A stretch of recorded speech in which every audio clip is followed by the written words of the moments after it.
Hello, everyone. Good evening. Welcome to Beyond Immunity Transforming Health. My name is Dr. Suzanne Steinbaum, and I am a cardiologist with a specialty in prevention. Although prevention and lifestyle choices have been the focus of my entire career, it wasn't until 2008 when I was really able to see what health and wellness really means. I want to tell you this story because what was going on at that time is so relevant to what we're going to be talking about this evening. I was seeing patient after patient coming in, chest pain, shortness of breath, palpitations, elevated blood pressures. And after going through the standard and traditional medical algorithms of diagnosis and treatment, it became clear to me what was really going on. It was the stock market crashing, and these were the people on the ground floor dealing with the fallout. The stress was impacting their health and their well being. I knew that medication could not be the only thing that I could use. In some ways, it felt like it was just a band aid.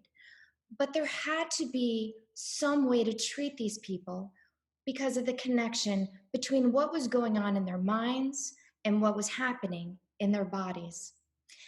At that time, I serendipitously met Bob Roth, a world renowned TM, Transcendental Meditation teacher.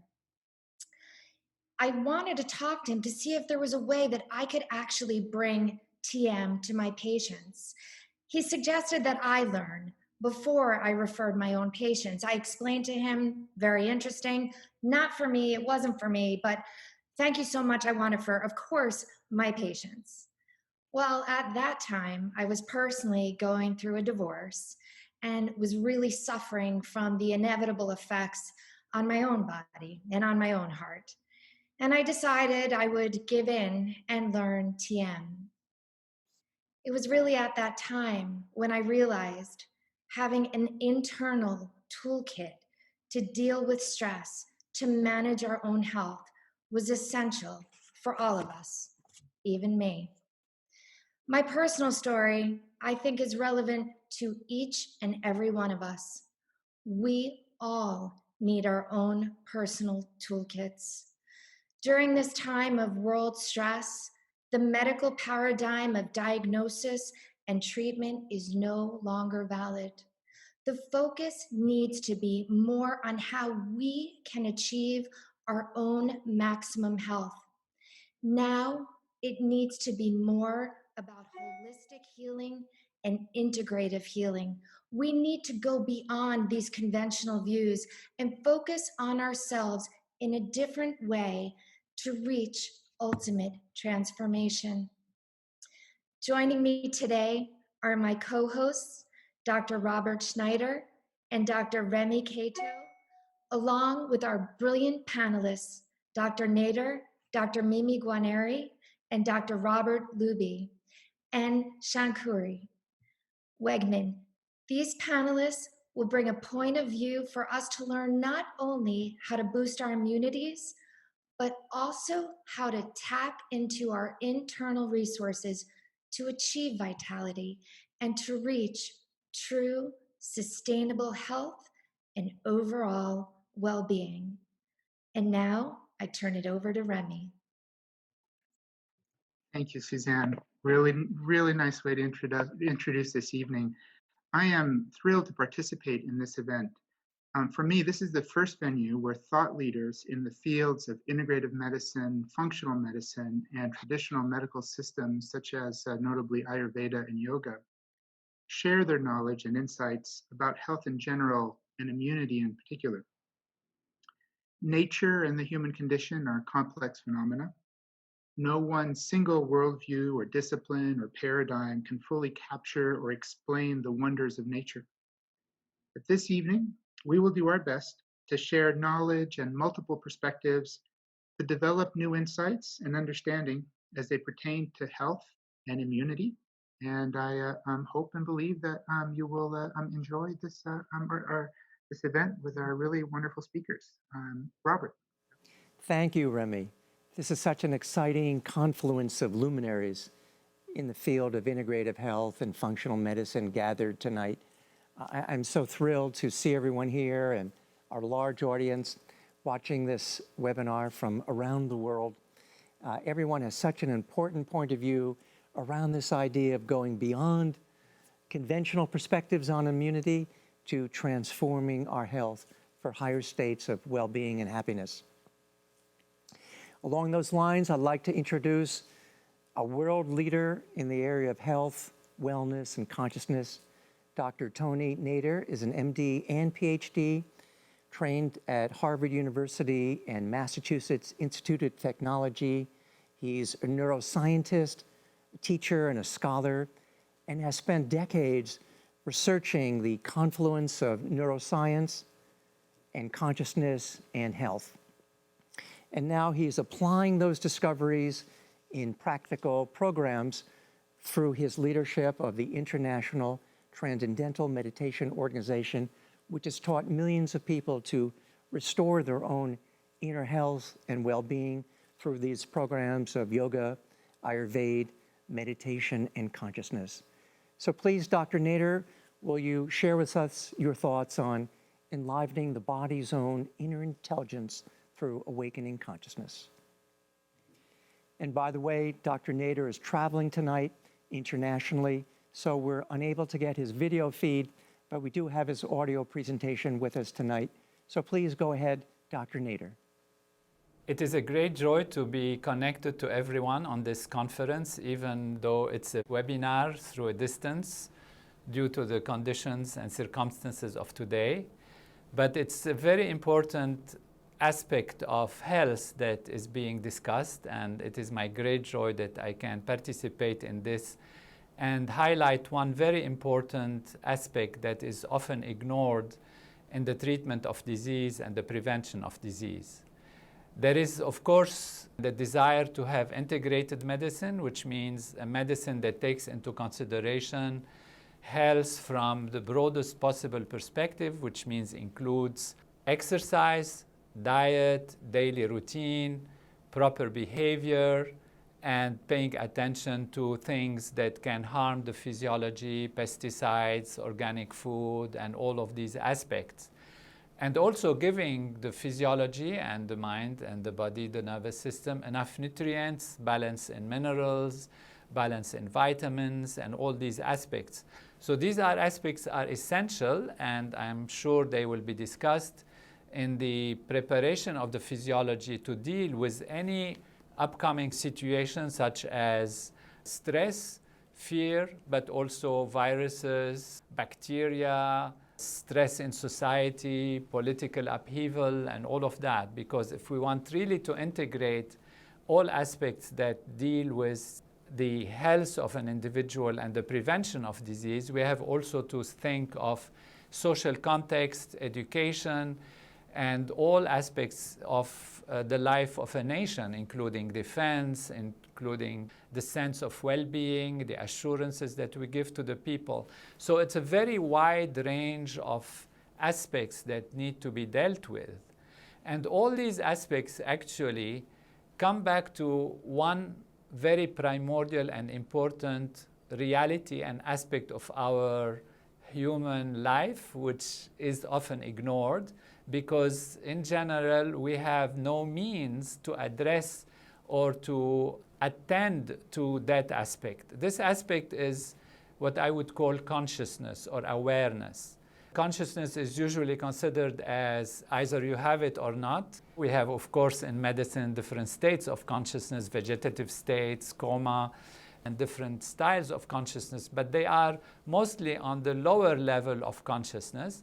And we have never really understood scientifically what consciousness is and how to deal with it. But the ancient technologies that we have, such as in transcendental meditation, which comes from the ancient, actually, yoga tradition, it's the yoga of the mind, there are techniques that can develop consciousness. And developing consciousness not only gives the individual greater awareness, greater ability to make right decisions and are in control of oneself and do less mistakes, but it has a direct impact on the human physiology.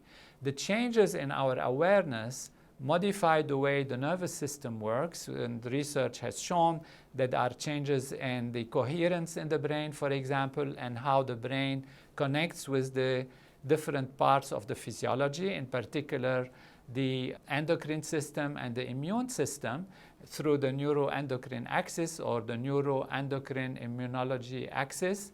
And therefore, there is a very profound influence on the physiology, as has been shown through hundreds of scientific research studies, many of which will be discussed during this conference. So I'd like to, in these few words, to emphasize that aspect and say that this aspect, which is the aspect of awareness, the aspect of consciousness, has a technology that is able to improve it, that it's able to bring it to a level where the individual can think and act in accordance with the best choices that lead to the best outcomes, at the same time improving the physiology, improving the immune system, and preventing disease.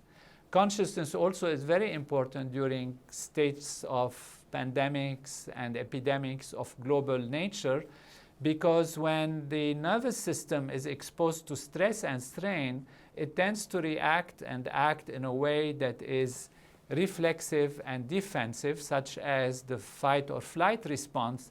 And in the fight or flight response, the upper parts of the brain, the intelligence, the decision-making, the poised, really deep level of thinking is actually shut down. And this, of course, comes, as we know, from having the human physiology grow in the jungle and the necessity to be able to react quickly to threatening situations and not to spend time thinking and analyzing or making poetry or philosophy. But unfortunately, shutting down this aspect of the brain make the whole physiology react in a very basic way, in a stress-induced reactions, in a reflexive way, and therefore not give the best outcome. And we see this even in, unfortunately, the behavior of leaders, even in society sometimes, when they are exposed to stress and fear on a global level or on a national level, they become nervous and they react almost sometimes in a not such very poised or completely considered way. And this is natural. It is not to criticize them or anything. Everybody's trying to do their best.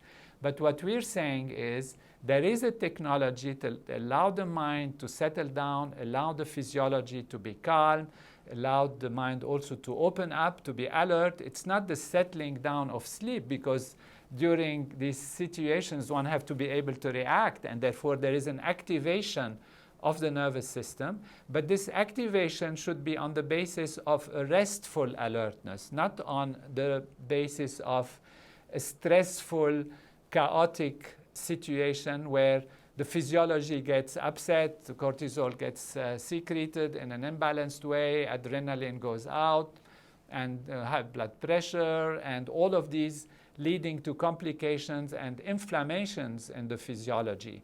So we want to keep the physiology rested, calm, working in a proper way, fighting the disease, making the immune system sharp, but not overreacting.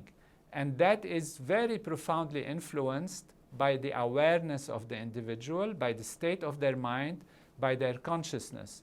And therefore, I urge everyone to consider this as a very primordial, very important, very fundamental aspect of health. Health in the next level of our life after the pandemic, but in this century, should be more on prevention, more on strengthening the mind, the body, the immune system, and this really requires a very high level of consciousness, of awareness, and this doesn't, again, only mean to be more alert and stressed and strained and the eyes are open and one is ready to fight, but it's a restful state, very restful state, yet broad comprehension, deep awareness, and that is very important for health, for decision-making, for behavior, for the individual, and for the leadership of society to guide society in the right direction. So congratulations for this webinar. Thank you for having me with you and allowing me to participate and highlight this one important point. I'm sure many other points will be brought out and discussed, and I look forward to listening to all of them and participating again when the occasion arises. Thank you so much, Dr. Nader. What we really can learn from what he was talking about was how our own awareness and consciousness can really improve our own health. Heightening our immune system not only includes diet and exercise, sleep, and how we think, but it's this deep personal awareness. Dr. Nader really explained to us the negative effects of stress and on our minds and on our bodies. And our consciousness is really our deepest and our own personal connection. During all these stressful times, we are never alone when we really understand exactly who we are. Our goal, as Dr. Nader says, needs to be restful alertness to help our own immune system and to really find ultimate health. I would like to introduce our next speaker, Dr. Mimi Guarneri, who is someone I have never met, but whose work I've known about since the beginning of my training and my career. She's been somebody whose work and research I have been following forever. And she's really been around from the beginning of understanding integrative medicine and truly has been on the forefront. She's the founding president of the Academy of Integrative Health and Medicine and created a unified platform where medicine is practiced in an integrative way.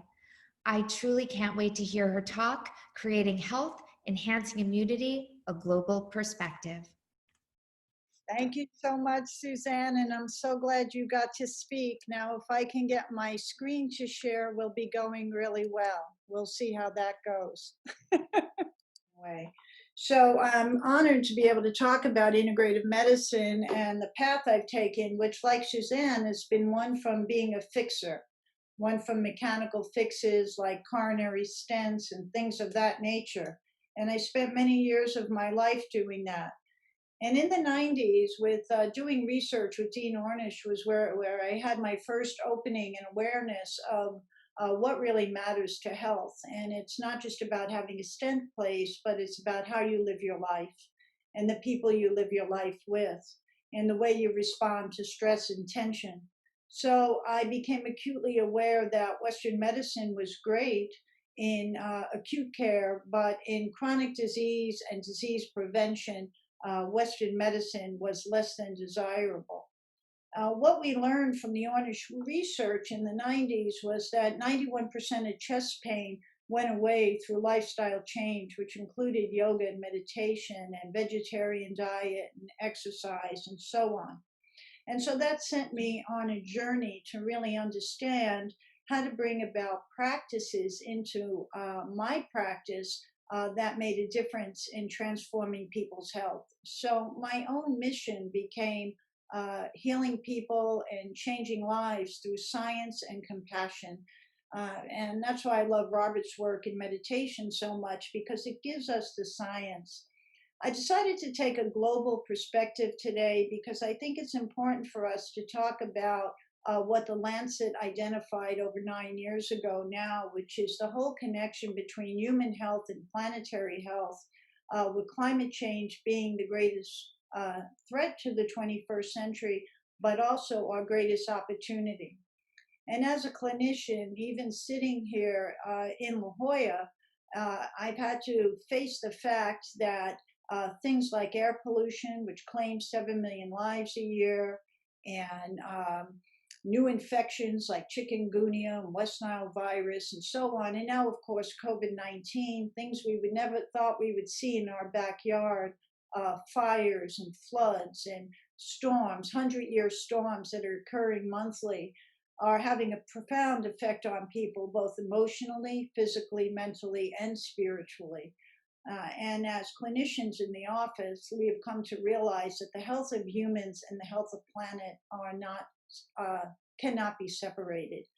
And to that end, I'm happy to say that following a Vatican meeting that we conducted in 2017, that we published a book called Our Planet, Our Responsibility, Healthy People, Healthy Planet, Our Responsibility.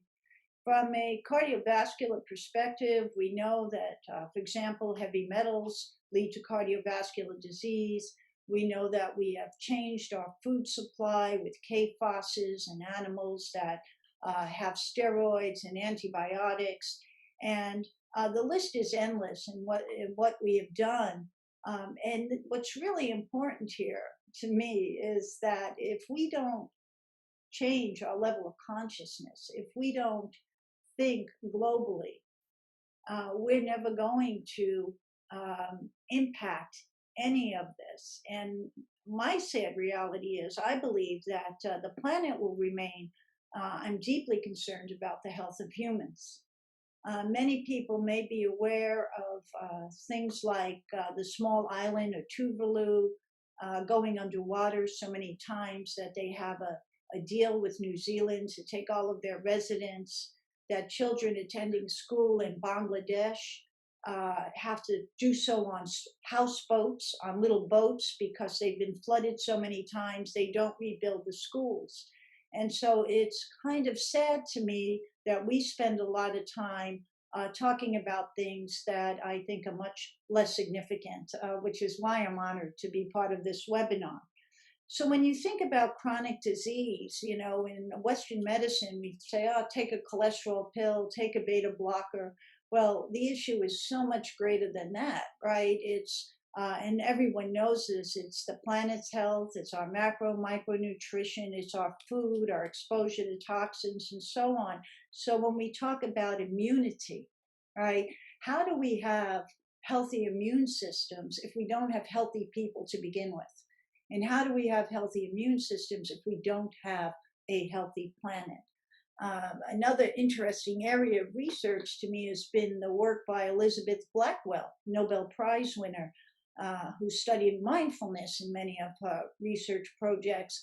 But even the concept of telomeres and telomerase being shortened in people who experience racism point to some of the deep, deep wounds that we have within our society that we need to fix. We also know there's tremendous research that, for example, social isolation is worse than smoking 15 cigarettes a day. The importance of connection, it's more harmful than not exercising. Social isolation is more harmful than being obese. So again, when we talk about healthy people and immunity, we have to factor in each and every one of these components. So I'm a firm believer that we need to move away from the way we were taught in medical school, from the ill to the pill. You give me your ill and I give you my pill model of medicine, to really a more ecological model of medicine, a model of medicine that recognizes that the planet is also our client or our patient, and that healing the planet is equally our responsibility as is healing our patients. And if you look at what we are currently doing, in my opinion, it's madness.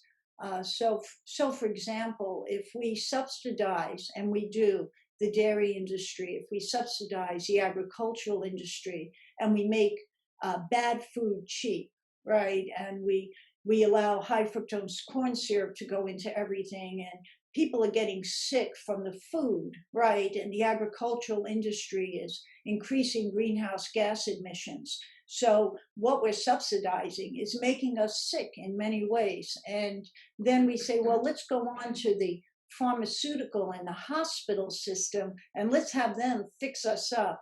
Well, what many people don't realize is the hospital system has one of the largest climate footprints as well. So when you put the whole thing together, you say, you know, we're subsidizing things that make us ill. And the solution, the poly pill, the ill to the pill, is all we have on the table right now. And it's only the people within our communities, integrative medicine, functional medicine, holistic medicine, that really are going to make a difference here, because the old system is breaking, it's collapsing. It's collapsing before us right now, even under COVID-19. So we have this big tsunami, and the tsunami is a wave that's on us. It's no longer out there, it's here. And of course, COVID-19 made that very real. The good news is this is our opportunity to say we can't keep doing business as usual.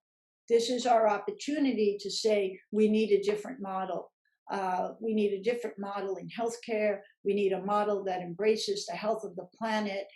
We need to start thinking, if you might, I'm sorry guys, more of a matriarchal than a patriarchal top-down model of care. And I see Dr. Luby laughing at that. We know integrative health and medicine is the way to go. We know functional medicine, getting to the underlying cause of the problem, is the way to go. We have the research that shows this. I mean, we have TM study, for heaven's sakes, that shows us a 48% reduction in heart attack, stroke, and sudden death. That's medicine. We have studies that show us over and over again that food is medicine. We have studies that show us that acupuncture is medicine. But what we don't have is a system that wants to give up their control of the money and the reins and recognize this.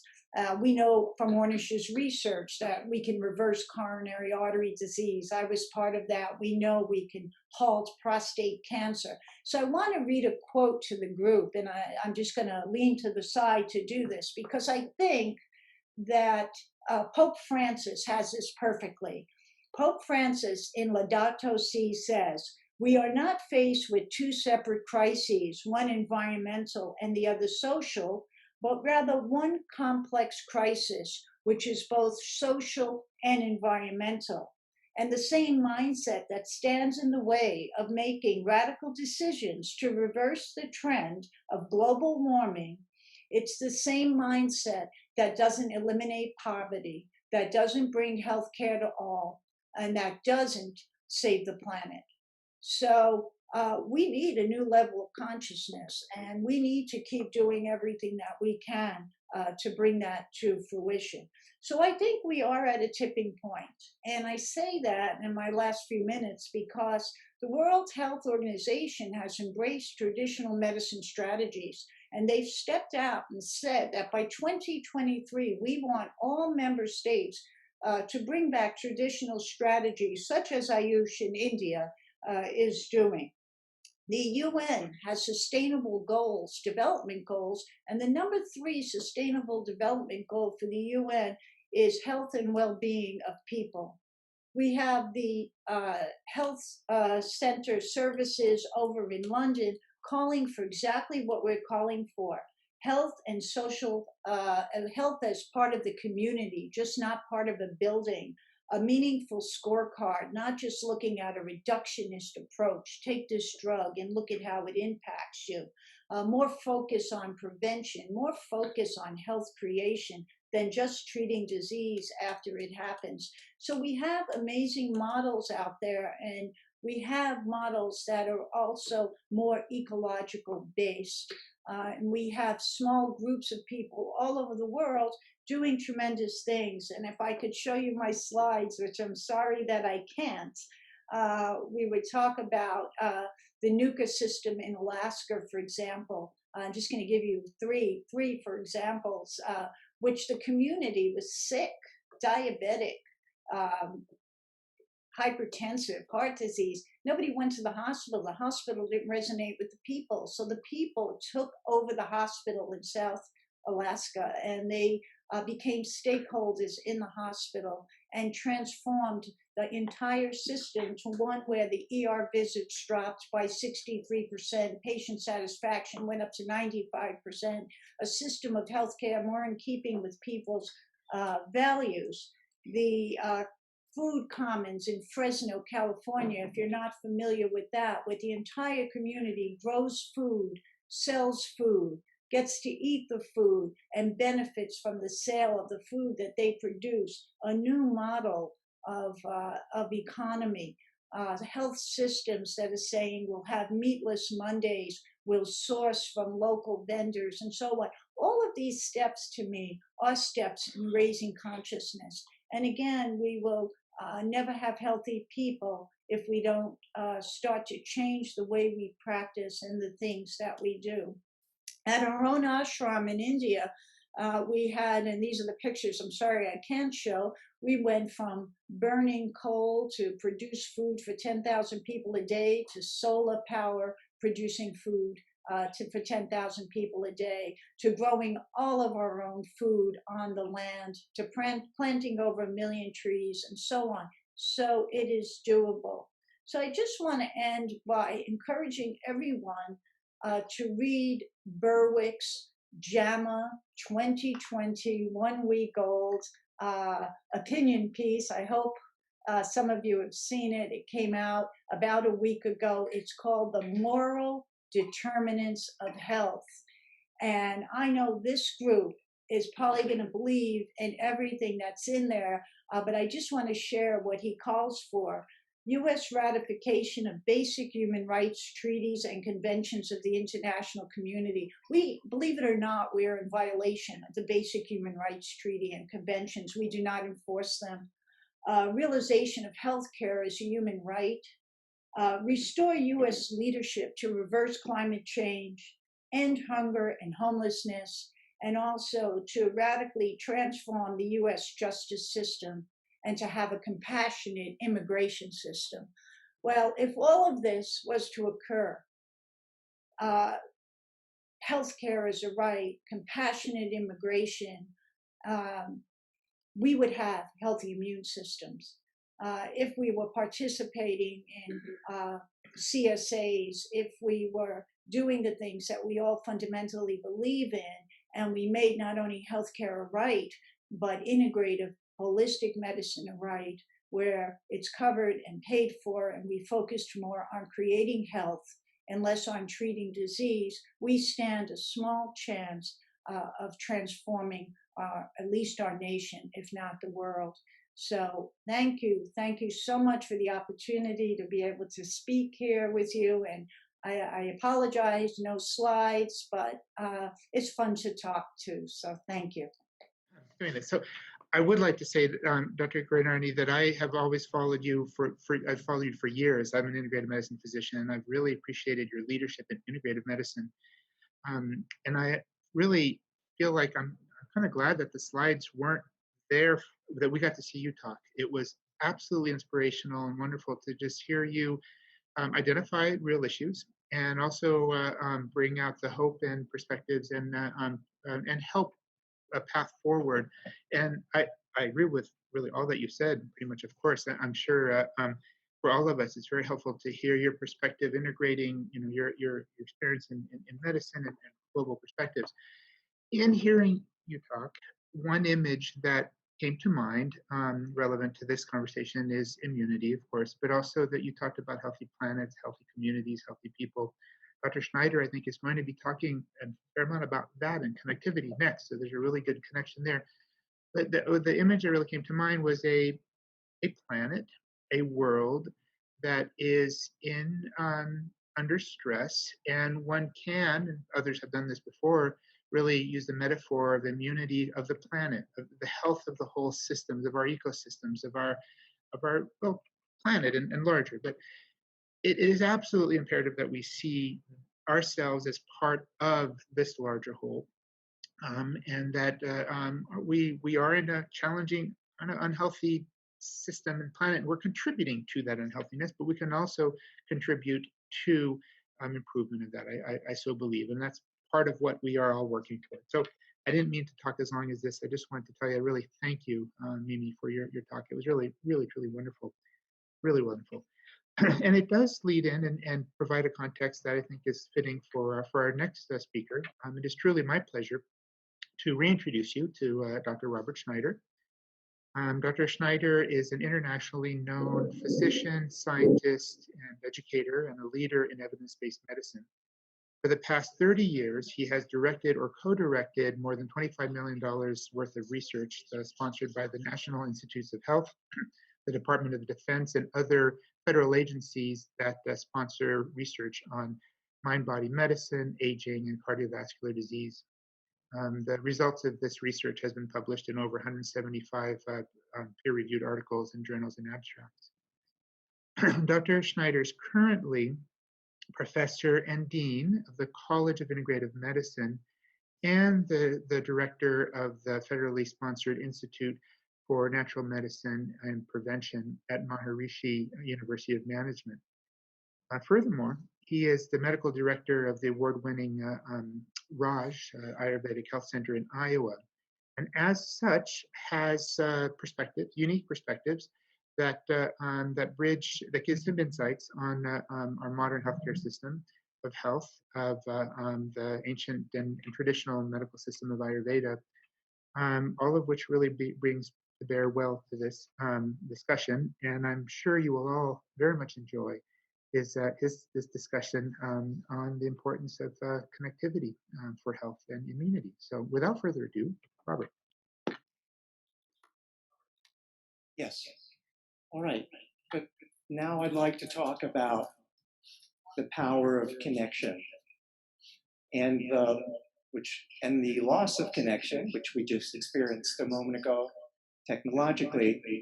But on a deeper level, I'd like to talk about how to transform your immunity and health through the process of restoration of connection from the point of view of the frontiers of modern medicine and discoveries of ancient medicine from Ayurveda and yoga.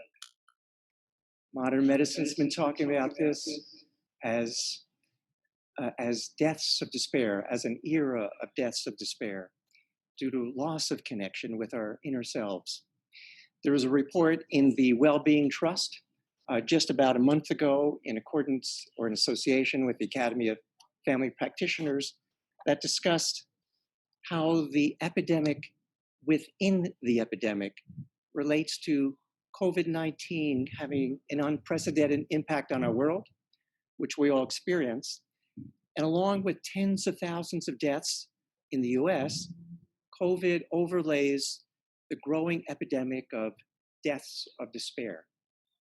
A preventable surge of avoidable deaths, according to the Wellbeing Trust and American Academy of Family Practitioners, from mental health is ahead of us if the country does not begin to invest in solutions that can help heal the nation's isolation, pain, and suffering due to loss of connection.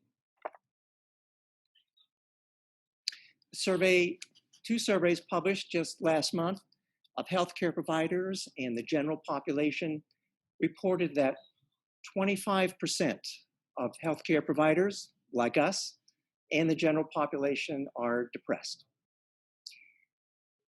28% of the US population and frontline providers report symptoms of anxiety. 35% aren't sleeping well at night. And more than a quarter report acute stress symptoms and probably more. That's the age of depression, according to JAMA Psychiatry, published at the beginning of this pandemic in March 2019. Now, this despair and mental distress has major physical implications. Here's a study published in the JAMA Network just a week or two ago, showing the relationship between perceived stress and mortality. The top line shows people reporting low levels of stress and their survival rate.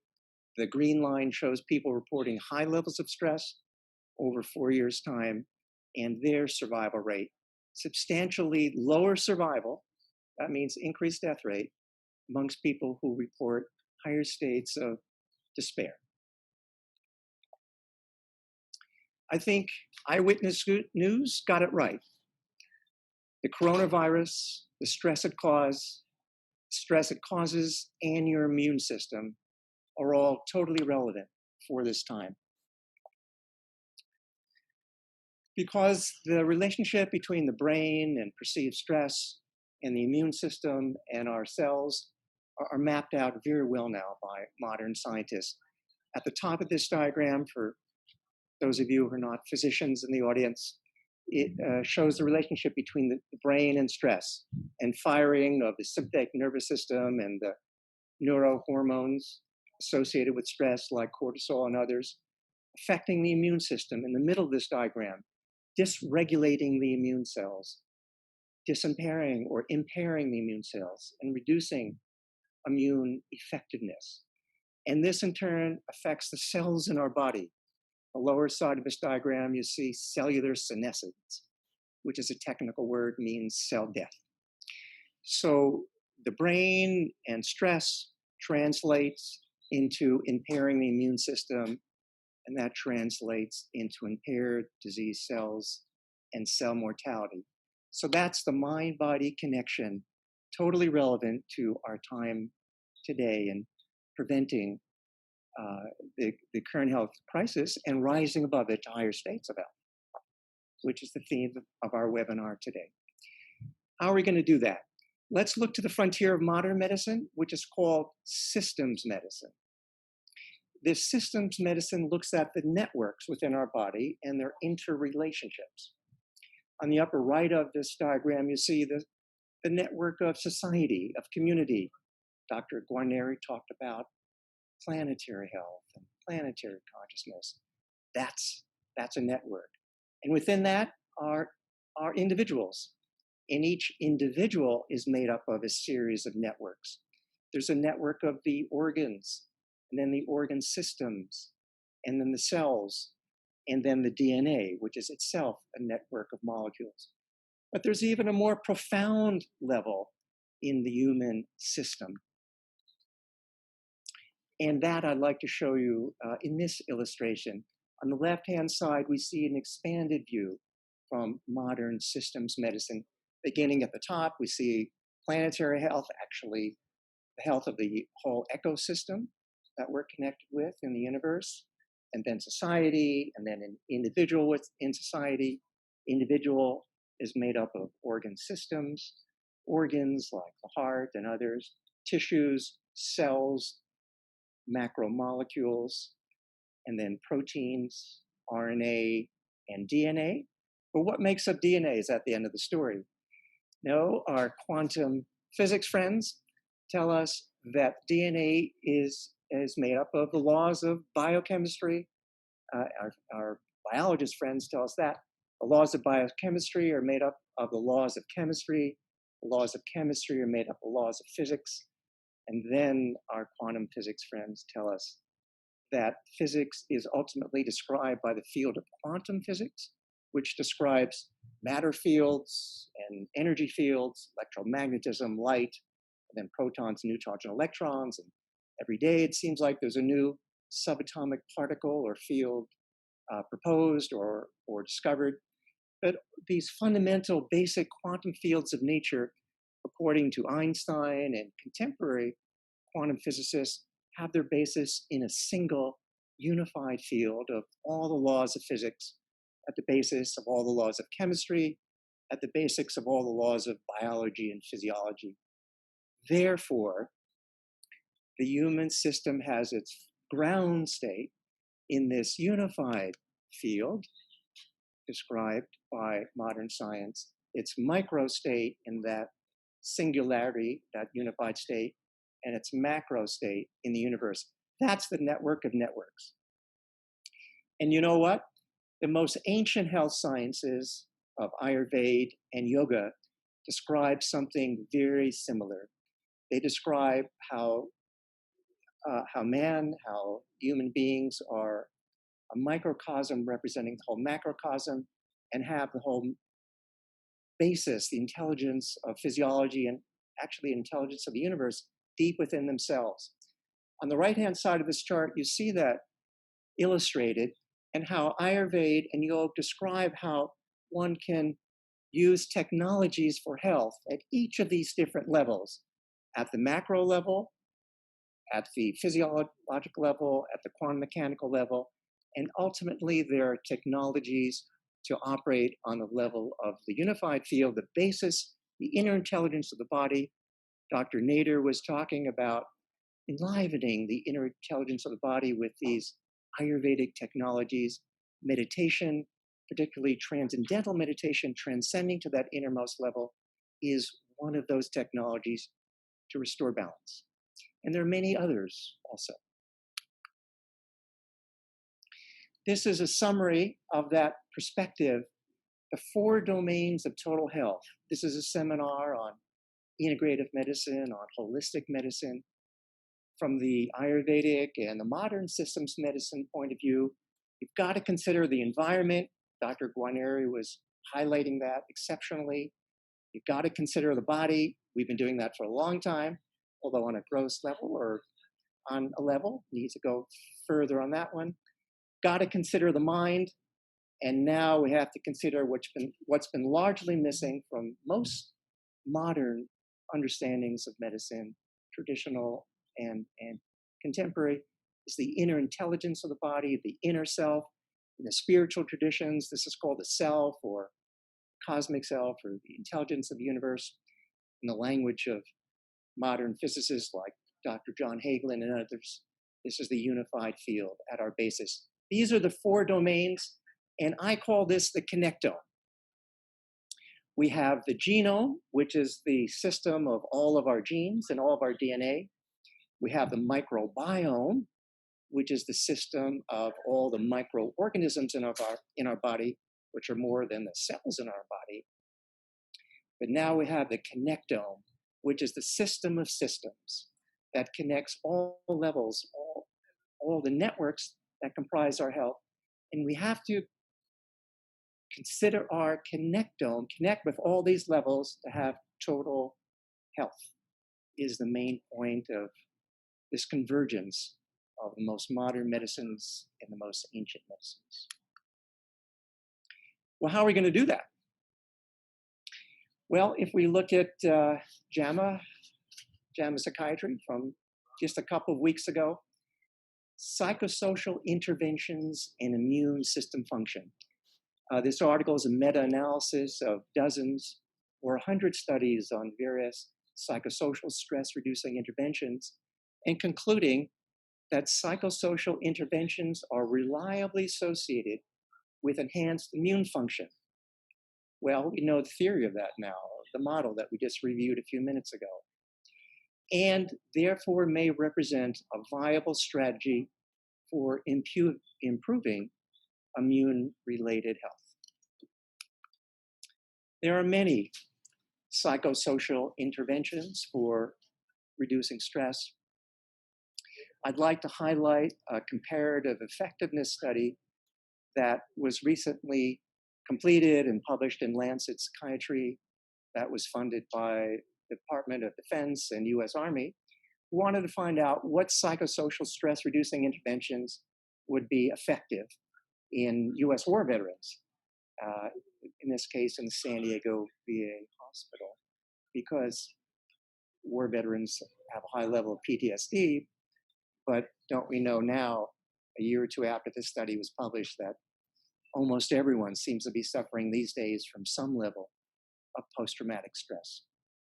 In this study, veterans were, my colleagues and I randomly assigned veterans to 3 groups, to meditation with transcendental meditation, to cognitive behavior therapy, which with the best known therapy for PTSD called prolonged exposure, CBT, and control. And on the left-hand side of this diagram, you see the first 2 groups, meditation and CBT, had similar results on the primary outcome of reducing post-traumatic stress. Control and attention, education control had very little effect.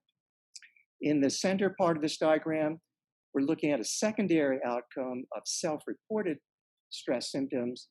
And in this aspect of the study, the meditation was actually more effective, modestly more effective than the cognitive behavioral therapy. And then on depression, we saw the same sequence of results, meditation and cognitive behavior therapy and education. And this meditation is a technique for remembering oneself, for reconnecting with one's own inner self, restoring one's mental experience, one's conscious experience to that innermost level of consciousness. And that connection was a very effective method for reducing PTSD. This next study is 700 subjects who are participating in a multimodality Ayurvedic and meditation intervention. These subjects were practicing meditation twice a day.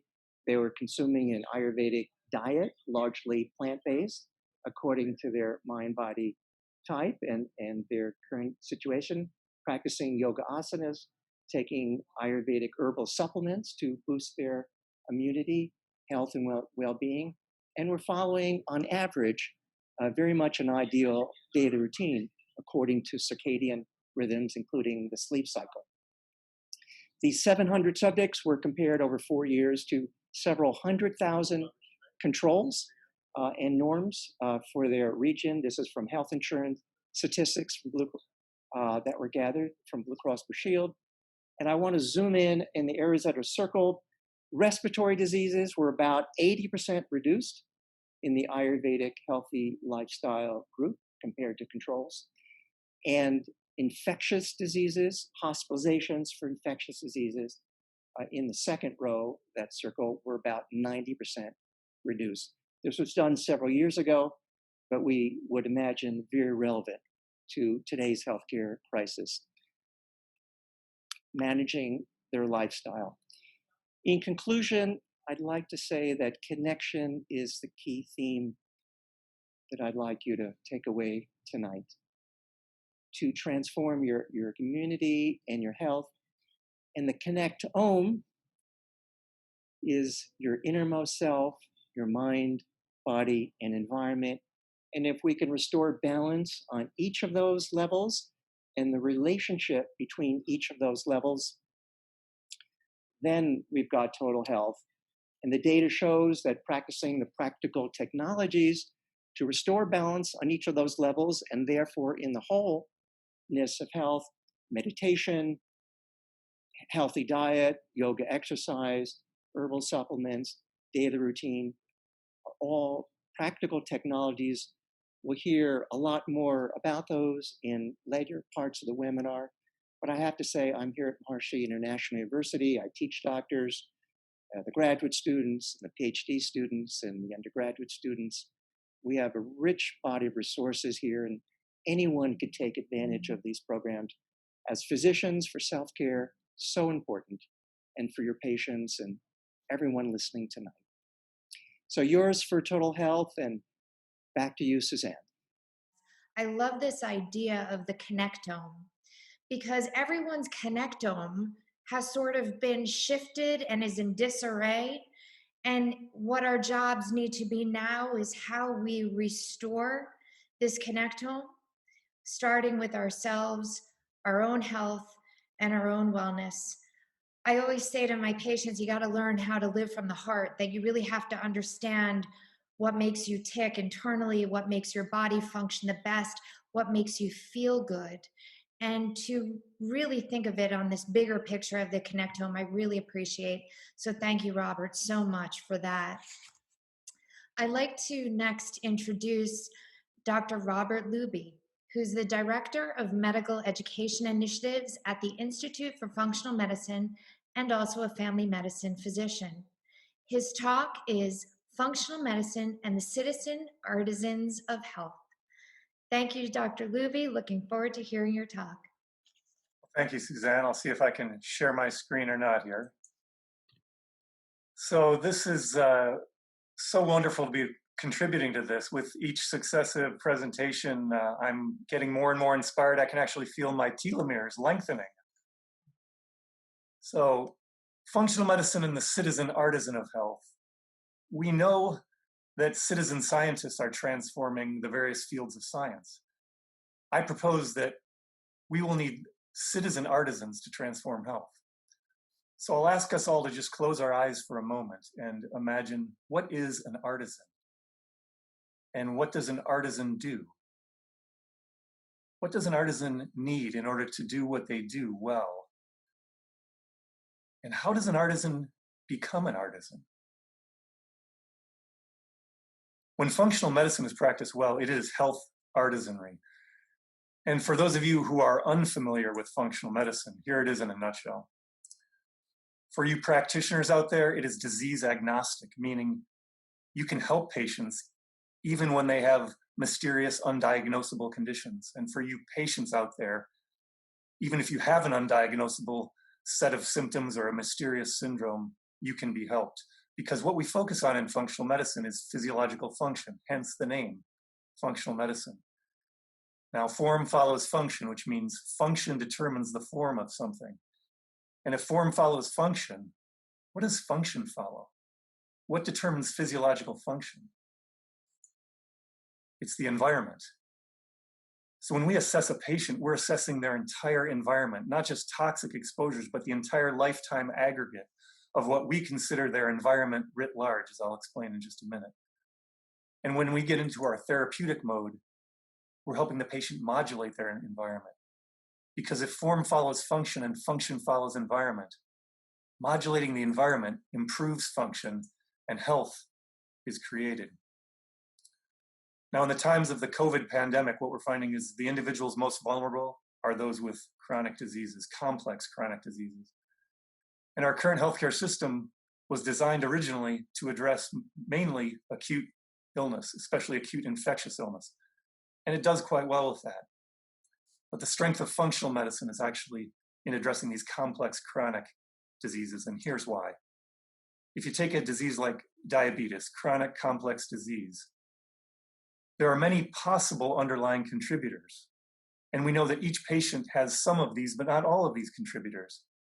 The clinical model of functional medicine allows us to identify which ones of these underlying contributors contribute to that patient's diabetes, a very personalized approach. So no two patients with diabetes receive the same therapeutic approach in functional medicine.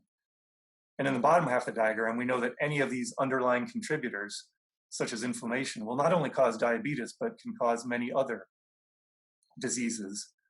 Thus, we know that addressing the underlying contributors will prevent the emergence of other diseases for that patient as well. So if we're going to transform health, we need to know what we're up against.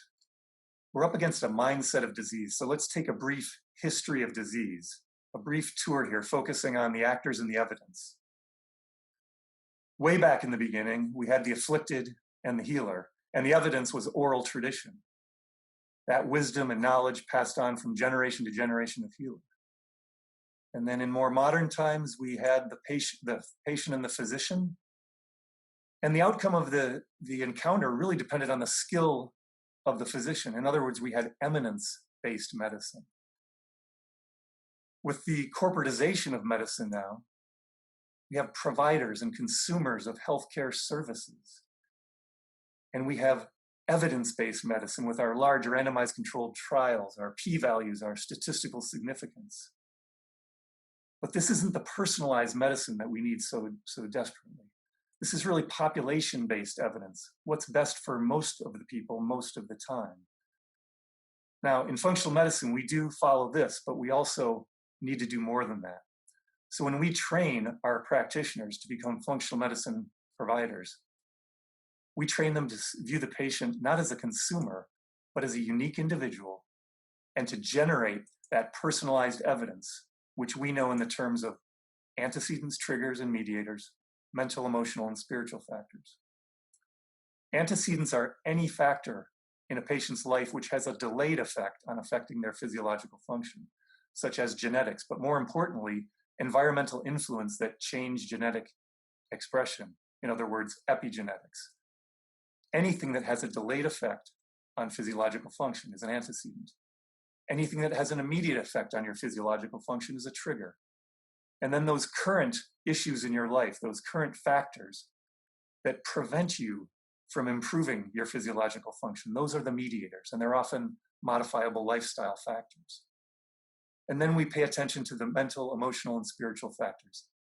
These are like the inner environment of the patient. Looking away from the past and towards the future, away from a past of disease and towards a future of health,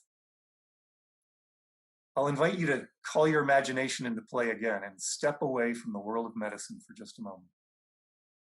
step into the world of literature. It is commonly thought that a great work of literature is dependent upon the skill of the author. But there's a school of thought within literature that says the skill of the author only begins the work. It's the skill of the reader that must complete the meaning of the masterpiece. What would this mean for medicine? They actually talk about the disappearance of the author in the world of literature. What would it look like if we had the disappearance of the physician? That the physician just starts the process, and then it's the skill of the patient that takes over. In other words, we don't have patients anymore. We have skilled individuals who take agency for their own health.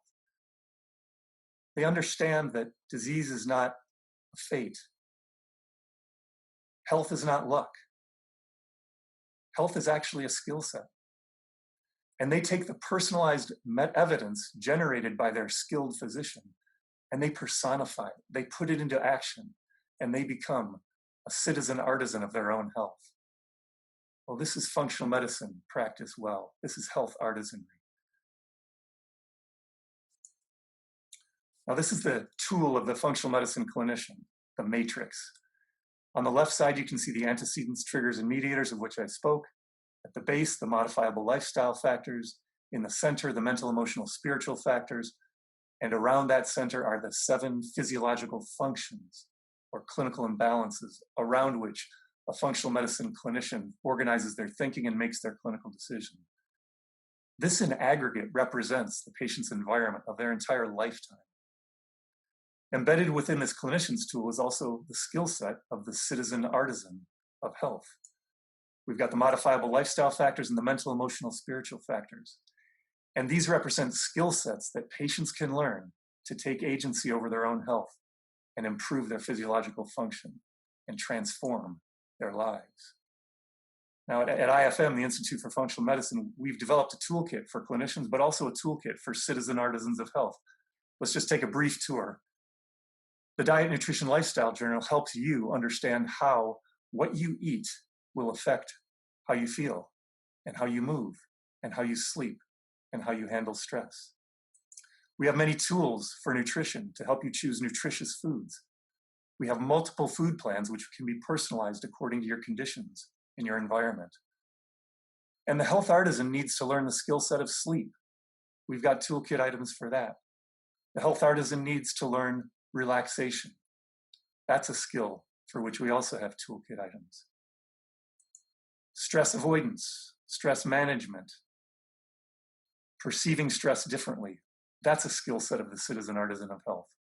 We've got items for that. And finally, movement is an essential skill of the health artisan, not just cardiovascular, but resistance, balance, flexibility. So just a sampling of some of the tools that we offer to our patients, AKA citizen artisans of health. So if you would like to be more than just a consumer of healthcare services, I invite you, I challenge you to become an assumer, a presumer, a resumer of health, not just a consumer. And what do I mean by this? Assume the reins of your own health again. Presume the gains for your resilience you could make. Resume agency for what sustains your well-being and embrace and learn the skills of this citizen artisan of health.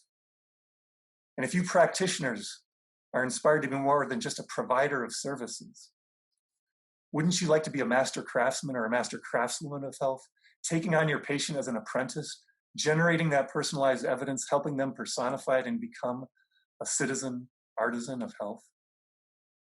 If this appeals to you, I'm going to make an unabashed plug here for the Institute for Functional Medicine. Go to our website, hit our education tab, and you can view our training courses. We've also got some free introductory courses if you're already a member. And for you patients out there, you can go to our website and click on Find a Practitioner, search by your zip code, by your city, and you can find a master craftsman or a master craftswoman of health to help you become a health artisan. And I'm going to invite us all to a challenge tonight. A 30-day challenge to become citizen artisans of health, whether you're a practitioner or a patient. I've put together a suite of tools that contains the skill set of the health artisan. I'm going to ask our technical team to put this into your chat, if I could, the URL. And the access code is Health Artisan with a capital H, capital A, and no space. And put these skills into practice for 30 days and send me a vignette of how your life has changed. We might even feature you on our website or on a webinar with your permission. Now back to the theme of our conference. Everything I've talked about will certainly boost your immune system in the time of pandemic. But if we are truly to transform health on an individual level, it's going to take health artisans, patients taking agency for their own health, embracing health as a skill set. What about on a population level? I think we need to take our cue from the immune system itself. Here are some of the components of the immune system. Consider how they connect, communicate, coordinate their efforts. On a scalable population level, isn't this what we need to do as organizations? To connect, to communicate, to coordinate our efforts, to bring health to the entire population. Because what we're all doing is we're teaching skill sets to our patients. We're all engaged in health artisanry. And this is my vision for the future. Health artisans as individuals and coming together as organizations. Bringing a world of health artisanry to transform our healthcare system. So thank you. It's an honor to be here. And now back to you, Robert. Thank you, Robert. That was very inspiring. And I believe that functional medicine has a lot in common with the traditional systems of global medicine. And I really appreciate how functional medicine has expressed those concepts of holism, of environment, body, mind, and spirit, considering all the factors that the world's deepest traditions of medicine are expressing. And I'm really glad to see functional medicine bringing that out today and providing a holistic framework. And I'm really glad we're all joining hands tonight across the country and across the world to bring this knowledge of comprehensive health and well-being. And function becomes structure, and mind becomes body, and consciousness becomes mind, becomes body, becomes planetary health. So we're doing it all here together. And our next speaker will be talking from her personal experience as a student of traditional medicine, of Ayurveda and yoga, and as a teacher also of Ayurveda and yoga. Ms. Shankari Wegman is a graduate instructor and a PhD candidate at Maharishi International University. She's one of our star doctoral students and star instructors. Every week she does her yoga broadcast to 13,000 people, so she's widely followed. So I'd like to ask Shankari to talk about her experiences in teaching and in clinical practice in our clinics here with some of these modalities that we've been talking about tonight, and opportunities for others. Shankari, go ahead. Thank you so much, Dr. Schneider. Good evening, everyone. It's such an honor to be here amongst this illustrious panel and to hear all these amazing speakers share how to strengthen our immunity from these different perspectives of integrative medicine, functional medicine, from the perspective of Ayurveda. And I would just want to share my own personal story on how I came to be working in the front lines of healthcare in this pandemic through this approach of Maharishi Ayurveda and integrative medicine, as well as some personal experiences working at the Integrative Wellness Clinic on campus, and also would love to end with offering some practical tips to maintain immunity. It was really only after I graduated with my pre-medical degree that I realized I did not want to pursue becoming a doctor, as was my childhood dream, which was to become a pediatrician, just like my pediatrician who I'm still in touch with and who still inspires me. But I didn't pursue that because I did not feel that I was very healthy as I was learning. The last 2 years of college consisted of living off of vending machines near the bio lab or the chem lab and consuming high amounts of coffee, barely sleeping through the night. And so, in the pursuit of health, I was finding that I myself wasn't living a very healthy lifestyle. I took some time off by finishing a second degree in philosophy with a focus in bioethics, and I was getting ready to do my PhD in philosophy when I happened upon this program in the PhD in Ayurveda, which to me really was the perfect fusion of physiology and philosophy. And it was during this coursework that I learned about physiology and its connection to consciousness, that field of inner intelligence that governs the body, and also learned ways to strengthen that connection through my TM meditation technique, yoga, breathing techniques, specific diets, herbal programs, as well as therapies of sound, touch, light, aroma, music, and architecture as well. So, along with physiology and pathophysiology, etiology that we learn in our courses at the master's and PhD level, we also learned about pulse diagnosis, which is this Ayurvedic technique of diagnosis that's done on the radial artery of the client or oneself, where one is able to detect the level of balance in the physiology as well as imbalances early before they manifest as disease.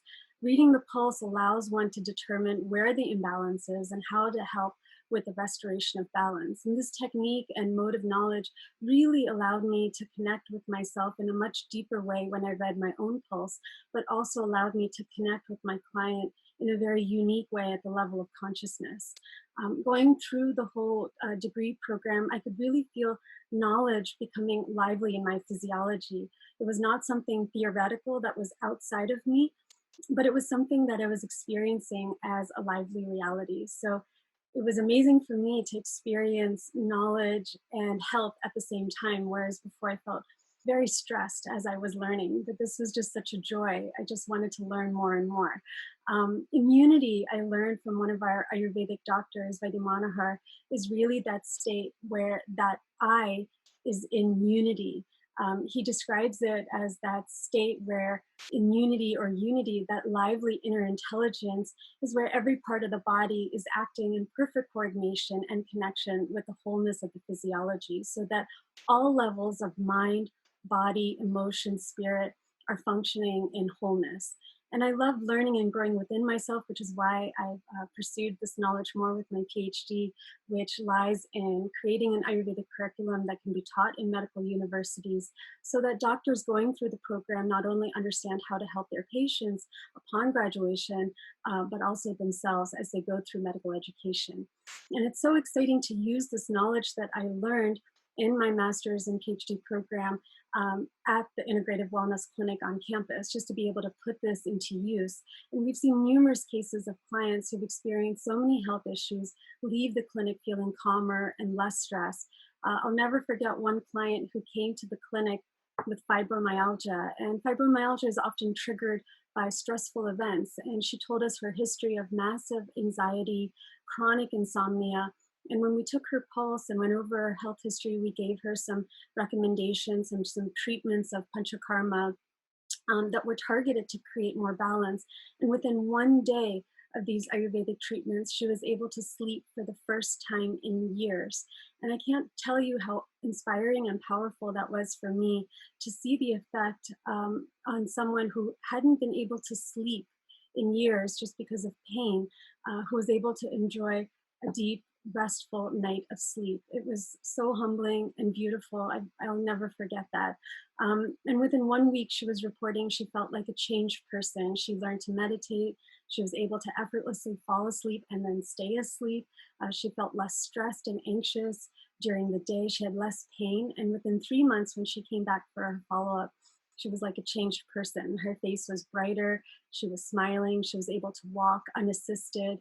And she reported feeling less stress, had experienced less fibromyalgia flare-ups, and she felt as if her immune system had gotten a reboot. She felt like herself again. And you could see, as Dr. Luby was describing, that she felt increased agency for her own health and well-being. And that is a really common experience of clients when they leave the clinic. They report feeling more like themselves, more grounded, more settled, more awake, and much happier.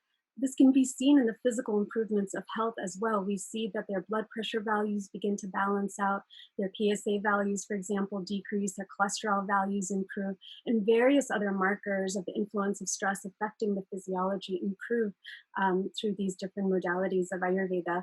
And as the clients enliven that inner intelligence through their learning, meditation, and making these lifestyle modifications through diet, balanced sleep routines, or exercise routines, what they experience really is a transformation that is quite obvious in their faces and their general nature. They're brighter, they're calmer, they feel more rejuvenated, nourished, and their skin is glowing. They have more energy, more happiness. And now with the pandemic, our clinic has closed, but we're still in the front lines with telemedicine consultations. And our university is doing more offerings of short courses with our distance education department. And through that, I've been able to teach Ayurvedic cooking classes, which is really helpful these days as we are more at home.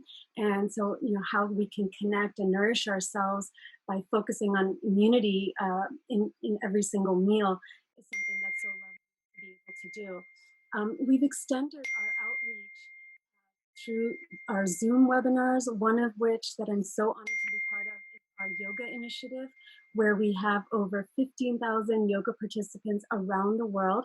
And twice a week, we do live yoga classes. And it is such a joy for me to be able to teach and demonstrate Maharishi Yogasanas and practice together with people in the comfort of their living rooms around the world.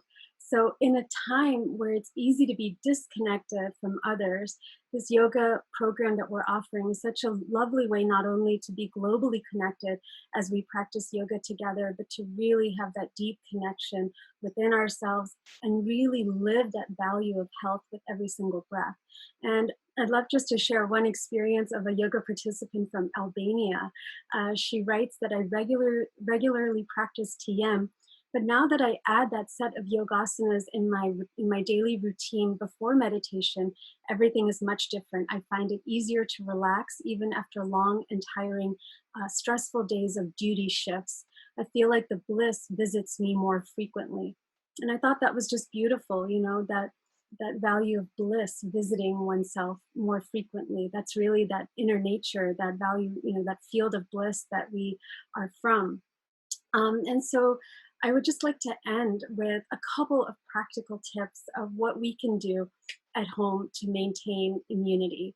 Along with that value of meditation, that connection to the self, and doing yoga, and also breathing techniques, which are known as pranayama, which really helps us to connect to the deepest part of ourselves.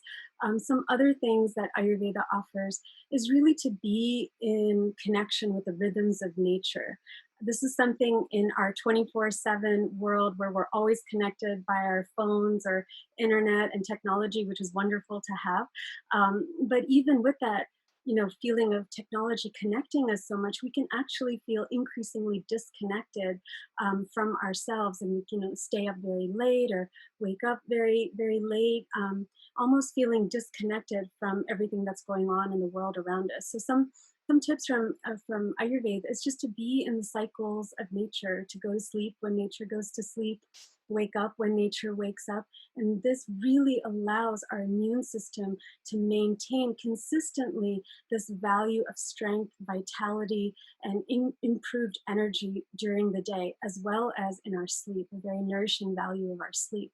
So one thing that we can do is just turn everything off, go to sleep early, and that'll allow us to wake up with the rising sun. This is another tip that Ayurveda offers, is to go for a walk, in the rising sun. So the energy of that rising sun also fills us up with energy. So exercising in the morning, going for a good morning walk, fills us up with increased immunity, good metabolism. Another tip that Ayurveda recommends is to favor lunch as the main meal of the day, with breakfast and dinner being a little bit lighter in quality. And this is something that we also see in the field of intermittent fasting, where that is also kind of the same things that they are saying. And this is something that Ayurveda has said for millennia. So having lunch as the main meal of the day, putting the fork down when we're eating, really being mindful of what we are putting into our body, because we're not only what we're eating, we are what we're digesting and able to absorb. So that mindful eating is also strengthening our immunity. And finally, sometimes it might feel overwhelming how to be healthy. There's so many things I have to do. I have to meditate, to do yoga, I have to cook, to go for walks, exercise. It might feel overwhelming to know, how do I even do anything? It's just too much.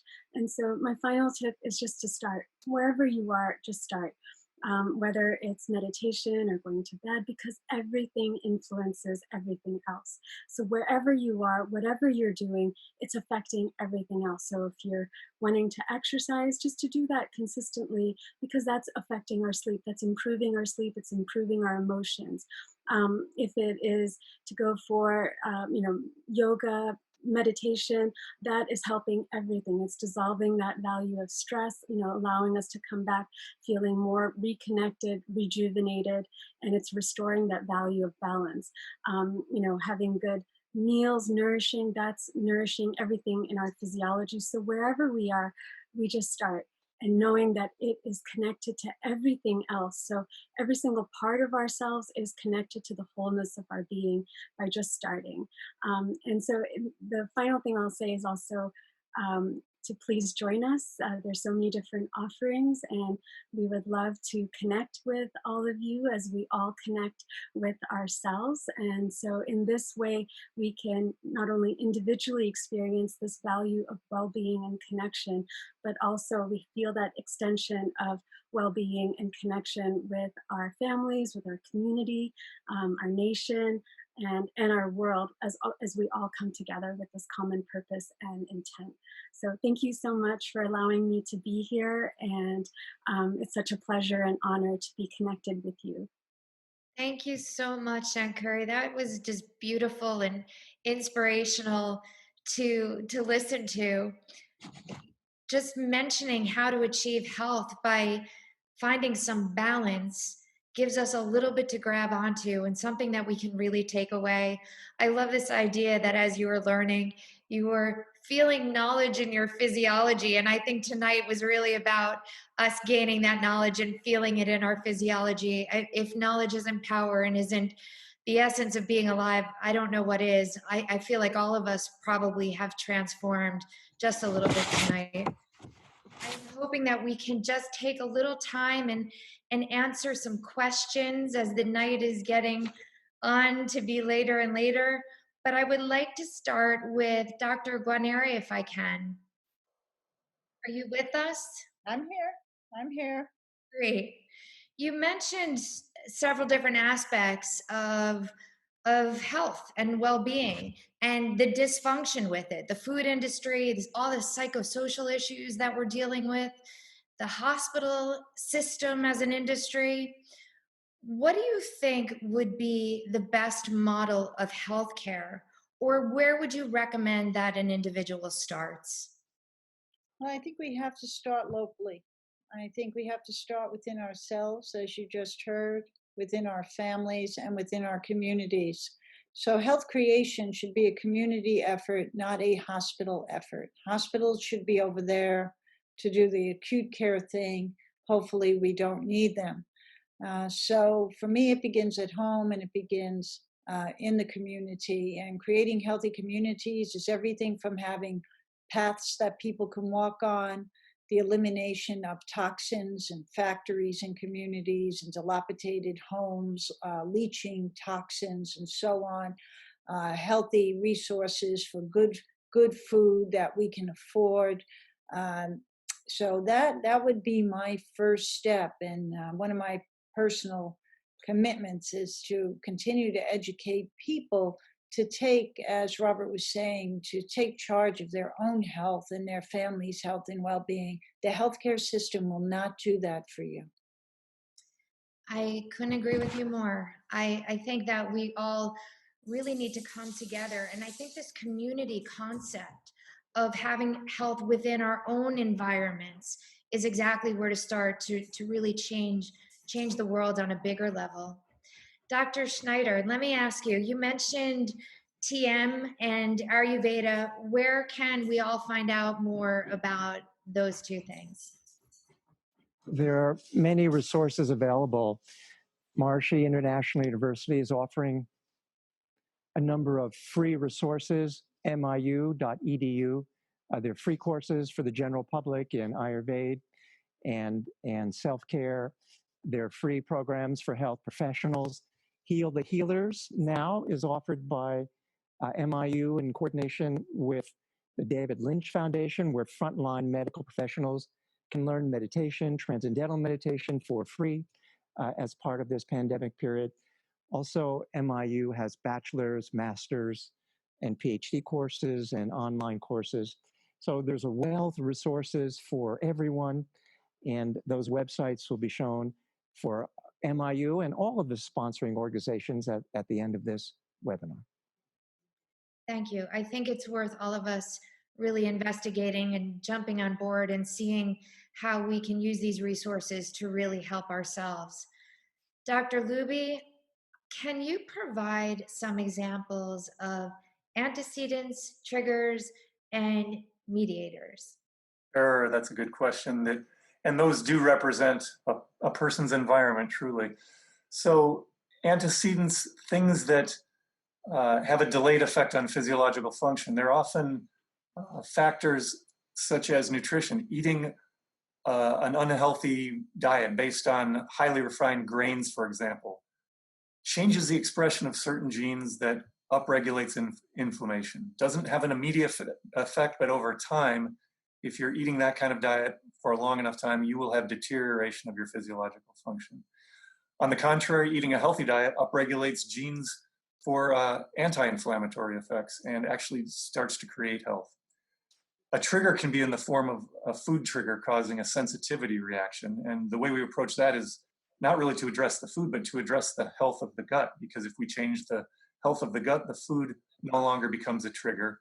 And a different kind of trigger would be, I've never been the same since X happened to me. That's a precipitating life event trigger, as we call that. And there we have to put on our medical sleuthing caps and figure, how did that change physiological function? And then the mediator that everyone has called out tonight really is connection. We know that if you are lonely, if you are isolated, if you're not feeling connected, your physiology cannot improve. Your immune system does not function well. So that's a great example of an ongoing mediator that will prevent the restoration of function and the creation of health. So thanks for that question. Thank you for that answer. There are certainly multiple different parts of the system to make us holistically healthy and really transform us to reaching that ultimate health, but you've explained it so well. Dr. Cato, I want to end with you. What can Ayurvedic medicine offer within the modern medical system? Thank you for that question. Can you hear me? Yes. This webinar actually even highlights even more in my own mind some of the things some of the reasons why the Ayurvedic system is very complementary to our biomedical Western system. They each have strengths that are complementary. I really think that with chronic diseases, I think Ayurveda has a lot to offer. I think that it does have embedded, as my understanding of it, the wisdom of connectivity, of our connections as humans to the rest of everything, and I think we've lost a lot of that in our own system. I think Dr. Gurnardi did a really nice job of highlighting some of them. So, in sum, I really think that for many chronic diseases, Ayurveda, if it were more available and more accessible and more integrated into our healthcare system, our lifestyles, our foods, our philosophies, that a fairly large segment of our population would benefit from that. So I look forward to the day when we get to do that more. I think we're all speaking the same language. In my personal world, dealing with cardiac patients, we always start with the cornerstones of diet and exercise, but understanding the multiple layers of what goes into sickness, including how we think, how we feel, the choices we make. It's such an interesting way to approach health and to approach patients and to look at this system of healthcare from a completely different perspective. I believe this is the future of medicine. I think it's time. I think it's necessary. I think everyone out there who is listening, whether you're on the physician side, whether you're on the practitioner side, whether you're on the patient side, we all need to come together, talk about ultimate connection, and really change really the face of medicine and how we approach each other. What we learned tonight is not just about transforming health. It's really about how we look at ourselves too, and how we teach our own bodies to heal. We need to put ourselves right in the center of the equation. When it comes to health and when it comes to well being, we need to focus on our consciousness, our connectedness, and our own sense of self. But the real, true essence of understanding that sickness is often the manifestation of many imbalances: the environment, the food industry, the chronic stress, the psychosocial issues that we all need to deal with, and truly the industry of medicine. These are all part of the ultimate disconnect.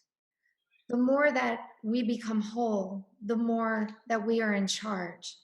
It's starting with health from deep within us, from the inside to the outside. This idea that health is a skill set is something that we all need to listen to very clearly and learn. I'm going to be on that 30-day challenge, Dr. Luby. I'll see you there. I hope that you've enjoyed this evening as much as I did. Thank you to all the panelists for all of your insight. It has certainly been inspirational. And I for one, can't wait to be part of this change with all of you. I'd like to thank you, Dr. Suzanne, and I'd like to close today's session by appreciating our lead moderator, Dr. Suzanne Steinbaum, certainly a picture of health and a leader in women's health, a leader of humans health, and for inspiring us all with your organization for tonight. Dr. Remy, our number 2 panelist from Wake Forest, thank you for bringing that perspective. You're at a modern medical school, but you are integrating right there on the front lines of academia. Suzanne is integrating on the front lines of clinical healthcare and education. I'd like to thank Dr. Tony Nader for leading his worldwide teaching organization to bring the knowledge of consciousness and holistic health to everyone through a scientific framework.